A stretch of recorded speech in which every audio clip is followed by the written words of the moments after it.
Na objeto menora con el maga-aksidente vehicular ta ocurri na camino, el Gobierno Nacional y aproba con el ley el Acto República 10916 o el Speed Limiters Act of 2016. En este ley ta requiri con todo maga de público vehículo, incluido maga commercial vehicle para instalar speed limiter devices.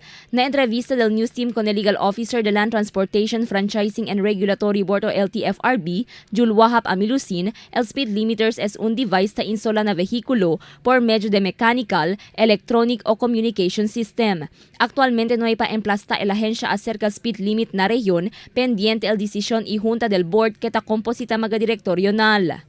All PUV except for taxi, jeepney, and TNVS like Uber and Grab, exempted sila. So all PUV like trucks, buses, vans, tiene sila debe speed limiter. So it's either mechanical, no? It's either electronic or communication. So either lang na tres. So pwede sila man-install na makina, speed limiter. Pwede tamin man-install as akel electronic, akel taso na lang, let's say manlampas ya. Pati el communication. So tiene talama if ever man lampas ya kun el speed limit.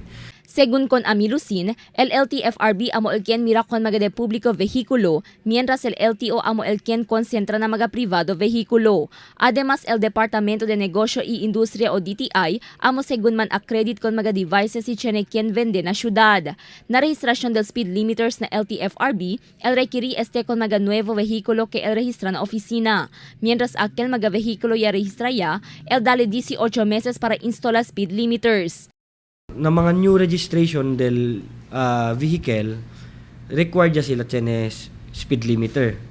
So, aki ka namon na LTFRB, debe before sila man register or man apply franchise, debe tiene speed limiter, no?